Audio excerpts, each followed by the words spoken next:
आणि एक मोठी बातमी बीडमधनं आहे। सतीश भोसले उर्फ खोक्याच्या घराजवळ जाळपोळीच्या प्रकरणासंदर्भात एकूण 25 जणांच्या विरोधात गुन्हा दाखल झालाय। बीडच्या शिरूर पोलीस स्थानकात या गुन्ह्याची नोंद झाली आहे। खोक्याच्या वनखात्यानं उद्ध्वस्त केलेल्या घराजवळ आग लावली गेली आणि जीवनावश्यक सामान सोबतच बकऱ्या आणि कोंबड्या पेटवून दिल्या गेल्या। अज्ञातांनी हे कृत्य केल्याची माहिती काल मिळालेली। खोक्याचं घर उद्ध्वस्त केल्यानंतर घराजवळच्या सामानाची राखण करत असलेल्या राधा भावड्या भोसले यांच्या फिर्यादीवरनं या गुन्ह्याची नोंद करण्यात आली। एकूण 25 जणांच्या विरोधात बीडच्या शिरूर पोलीस स्थानकात गुन्हा नोंदवण्यात आलाय। खोक्याच्या घरावरती कालच वनखात्यानं कारवाई केलेली होती आणि याच कारवाईनंतर आजूबाजूला पडलेलं सामान सोबतच काही बकऱ्या आणि कोंबड्या सुद्धा होत्या। त्याला अचानक काही अज्ञातांनी रात्रीच्या अंधारात येऊन आग लावल्याचा आरोप खोक्याच्या कुटुंबियांनी केला होता। तिथे जी व्यक्ती यावेळेला उपस्थित होती त्या व्यक्तीच्या तक्रारीवरनं 25 जणांच्या विरोधात गुन्हा दाखल करण्यात आलाय बीडच्या शिरूर पोलीस स्थानकात। धस यांचे कार्यकर्ता सतीश भोसले उर्फ खोक्याच्या घरावरती वनखात्यानं बुलडोझर फिरवला। बीडच्या शिरूरमध्ये खोक्याचं घर हे वनखात्याच्या जागेवरती असल्यामुळे ही कारवाई झाली। याबद्दल आज सुरेश धसांनी प्रतिक्रिया दिली आहे। सतीश भोसलेचं घर पाडण्यासाठी अतिघाई केली गेली असं धस म्हणतात। या संदर्भात कलेक्टर आणि वनखातं दोघांकडे आपण विचारणा करू असंही धसांनी सांगितलं।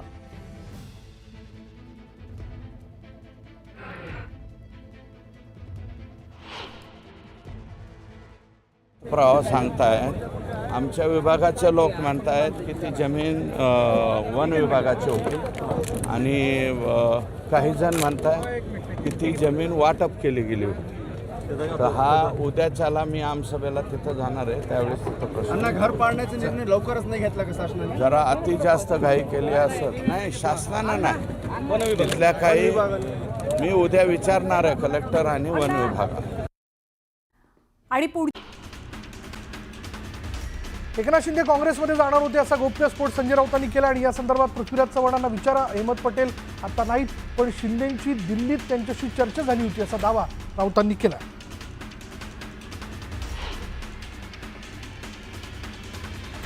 एकनाथ शिंदेंचा भगव्याशी काही संबंध नाही, त्यांच्या हाती भाजपचा झेंडा आहे।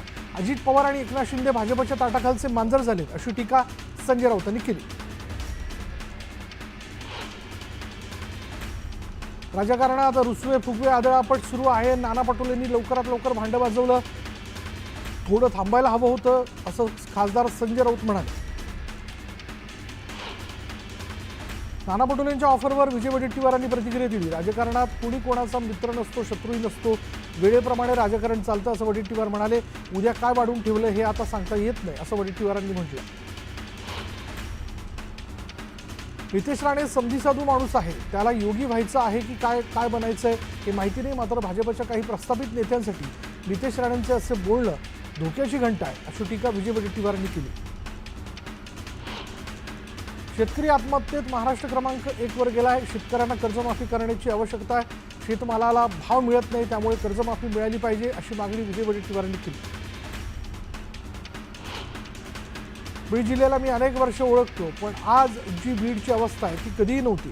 दुर्दैवाने काही लोकांनी सत्तेचा गैरवापर करण्याची भूमिका घेतली अशी टीका शरद पवारांनी केली। बीडमध्ये पूर्वीचे दिवस कसे येतील याची सरकारने काळजी घ्यावी असं पवार म्हणाले। राष्ट्रवादीचे आमदार विक्रम काळेंनी काँग्रेस नेते अमित देशमुखांना मंत्रिपदाची खुली ऑफर दिली आहे। इतकंच चांगलं काम करणारा माणूस मंत्रिमंडळात असला पाहिजे असं काळे म्हणाले। तर आम्ही जिथे आहोत तिथे आनंदी आहोत असं म्हणत देशमुखांनी ऑफर नाकारली। नाशिकच्या हिंदू खाटीक समाजानं मंत्री नितेश राणेंच्या निर्णयाला झटका दिला। हलाल पद्धतीनंच मटण विकण्याचा निर्धार खाटीक समाजानं केला, तर खाटीक समाजाला कुठल्याही प्रमाणपत्राची गरज नाही अशी भूमिका खाटीक समाजाच्या बैठकीत घेण्यात आली आहे। मल्हार झटका सर्टिफिकेटबाबत एकतर्फी निर्णय घेणं चुकीचं आहे अशी प्रतिक्रिया हिंदू खाटीक महासंघाचे अध्यक्ष मच्छिंद्र कांबळेंनी दिली। हिंदू खाटीक समाज आणि मुस्लिम खाटीक समाज अनेक वर्षांपासून एकत्र राहतो आणि यावर या निर्णयाचा काय परिणाम होतो हे पाहावं लागेल असं कांबळे म्हणाले।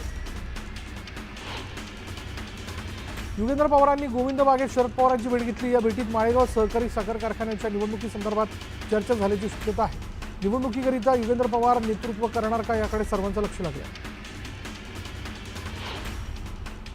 अहिल्यानगरच्या दाणेवाडीत 2 हात आणि शीर नसलेला मृतदेह 2 दिवसांपूर्वी आढळला होता, तर दुसऱ्या विहिरीत या मृतदेहाचं शीर आढळलं होतं. दरम्यान हा मृतदेह गावातील माऊली सतीश गव्हाणे यांचा असल्याचं निष्पन्न झालंय. गव्हाणे काही दिवसांपासून बेपत्ता होते. कानातल्या बाळीवरून मृतदेह गव्हाणे यांचा असल्याचं स्पष्ट झालं. सारंगी महाजन यांच्या जमिनीच्या वादासंदर्भातील अर्जावर 4 एप्रिलला पुढील सुनावणी होणार आहे.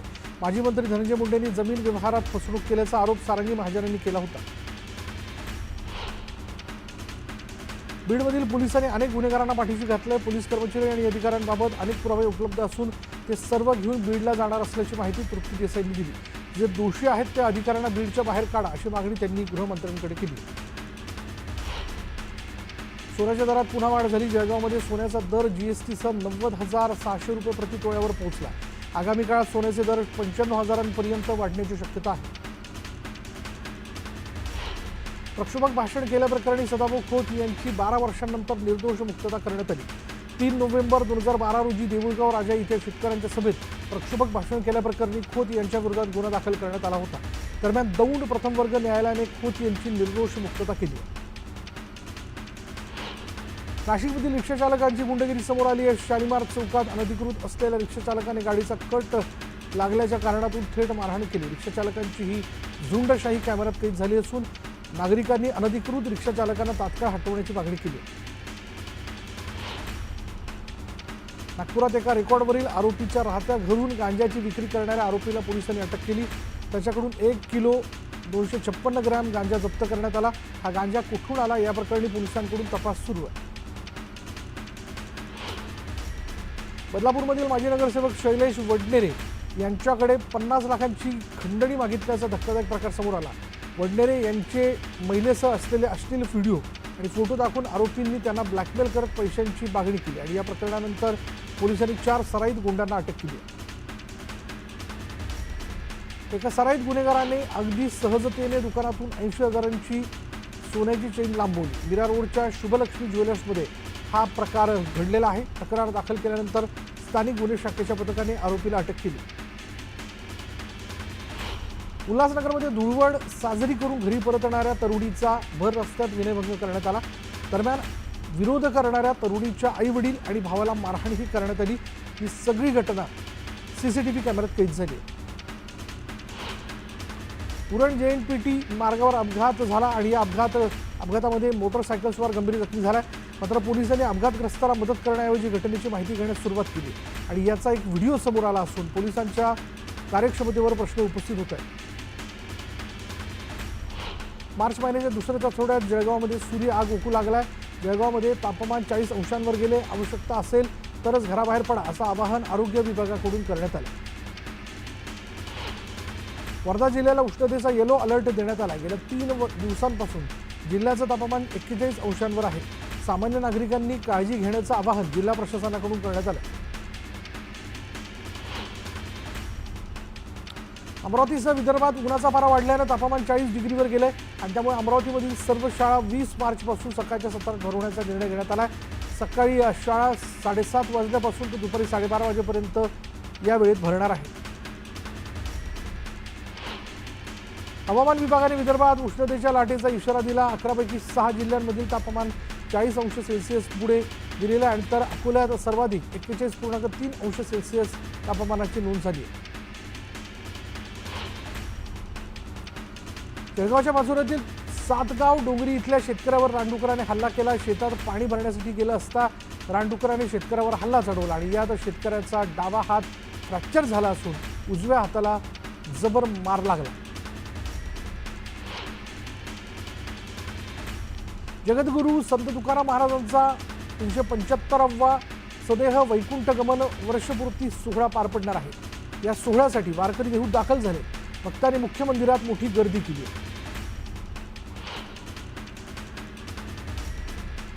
मुंबई गोवा महामार्गावर मोठी वाहतूक कोंडी बघायला मिळते. इंदापूर कोलाड आणि माणगाव पुणे राज्य महामार्गावर मोठी वाहतूक कोंडी झाली आहे. शिमगोत्सव साजरा करून परतीच्या प्रवासावर असलेले चाकरमानी कोंडीत अडकले.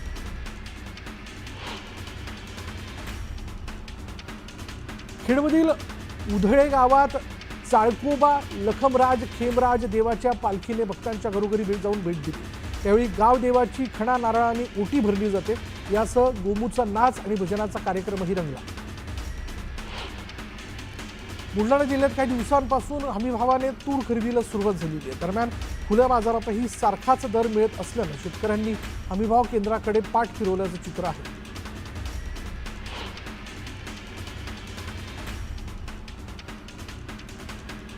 गायींच्या चाऱ्यासाठी संत ज्ञानेश्वर माऊली मुक्तिधामचे संस्थापक अध्यक्ष भगवान कोकरे महाराज 17 मार्च रोजी उपोषण करणार आहेत. गोशाळेतील 11,000 गायी उपाशी राहू नयेत यासाठी त्यांनी शासनाकडे गोशाळेसाठी जागेची आणि अनुदानाची मागणी केली होती.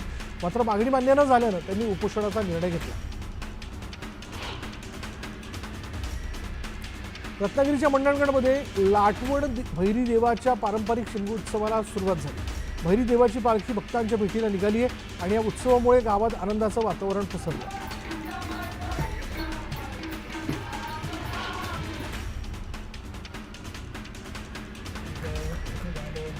66व्या महाराष्ट्र केसरी कुस्ती स्पर्धेच्या मैदानाचं भूमिपूजन रोहित पवारांच्या हस्ते संपन्न झालं.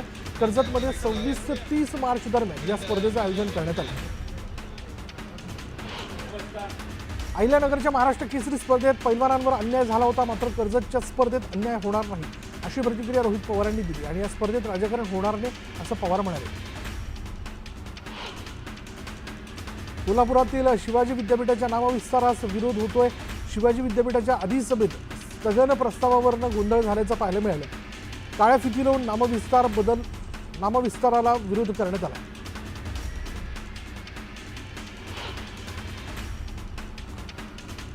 अहिल्यानगर जिल्ह्यातील राहता बाजार समितीच्या स्वतःच्या पहिल्या पशुखाद्य निर्मिती कारखान्याचं भूमिपूजन करण्यात आलं. मंत्री राधाकृष्ण विखे पाटील यांच्या हस्ते भूमिपूजन सोहळा संपन्न झाला. बुलढाण्यातील शेतकऱ्याच्या आत्महत्येवर राधाकृष्ण विखे पाटलांनी प्रतिक्रिया दिली आणि या प्रकरणाची सरकारकडून चौकशी केली जाईल. गावांना पाणी उपलब्ध झालंच पाहिजे, त्यांच्या अपेक्षा पूर्ण करण्याचा नक्की प्रयत्न करणार असं विखे पाटील म्हणाले. जुन्नरच्या विघ्नर सहकारी साखर कारखान्याच्या संचालक मंडळाच्या 4 जागांसाठी आज मतदान होणार आहे. संचालक मंडळाच्या 21 जागांपैकी 17 जागांची निवडणूक बिनविरोध झाली तर 4 जागांसाठी एकूण 5 मतदारसंघांमध्ये मतदान होणार आहे.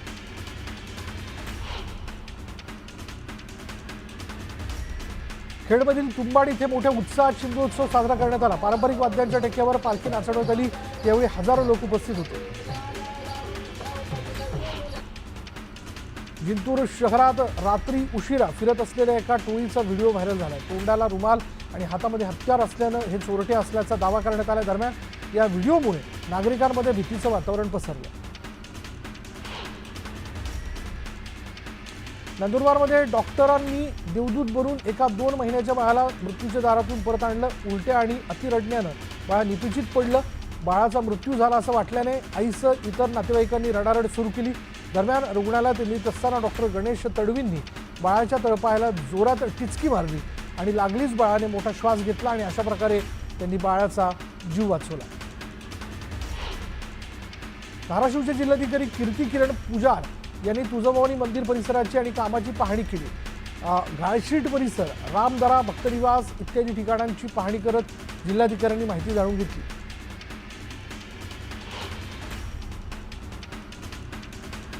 बुलढाण्यात होळी खेळून पोहायला गेलेल्या युवकाचा पाण्यात बुडून मृत्यू झाला. शेलुडी शिवारातील खदारमधील डोहात ही घटना घडली. तिथीनुसार साजरा होणाऱ्या शिवजयंतीच्या पार्श्वभूमीवर सह्याद्री गिरीभ्रमण संस्थेच्या वतीने किल्ले शिवनेरीवर दीपोत्सव साजरा करण्यात आला. शिवरायांच्या आरतीने या दीपोत्सवाची सांगता करण्यात आली. सोलापूर जिल्ह्यातील अक्कलकोट तीर्थक्षेत्र विकास आराखड्यासाठी 368.71 कोटी रुपये खर्चास उपमुख्यमंत्री एकनाथ शिंदे यांच्या अध्यक्षतेखालील शिखर समितीने मान्यता दिली आहे. अक्कलकोटचे आमदार सचिन कल्याण शेट्टी यांच्या अनेक वर्षांपासूनच्या प्रयत्नांना अखेर यश आलंय.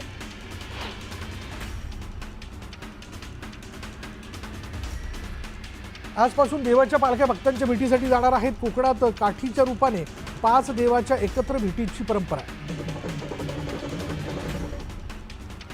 नागपूर रत्नागिरी मार्गाच्या कामाविरोधात स्वाभिमानी शेतकरी संघटनेने आंदोलन पुकारलंय. आंदोलनापूर्वी पोलिसांनी राजू शेट्टी आणि कार्यकर्त्यांना ताब्यात घेतलं.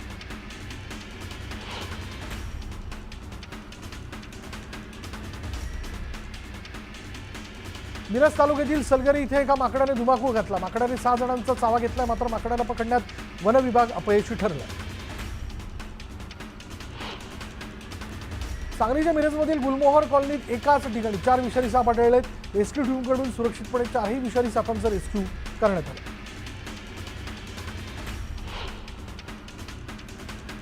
खोक्या उर्फ सतीश भोसलेला घेऊन शिरूर पोलीस घटनास्थळी पोहोचले. या बावी गावात ढाकणे पिता पुत्रांना खोक्याने मारहाण केली, अमानुषपणे मारहाण केली. त्याच ठिकाणी पोलीस निरीक्षक गणेश धोकरट खोक्याला घेऊन गेले. खोक्याच्या घरावर कारवाई झाल्यानंतर सुरेश धस यांनी प्रतिक्रिया दिली. सतीश भोसले याचं घर पाडण्यासाठी अतिघाई केली असं धस म्हणाले. याबाबत कलेक्टर आणि वन विभागाला विचारणा करणार असल्याचंही धसांनी सांगितलं. उन्हाळी हंगामासाठी काटेपूर्णा प्रकल्पातून पाणी सोडणं शक्य नसल्याचं पत्र पाटबंधारे विभागाने अकोल्यातील शेतकऱ्यांना पाठवलं. यामुळे तीळ, मका, ज्वारी आणि गव्हासाठी पाणी कुठून आणायचं असा पेच शेतकऱ्यांसमोर आहे.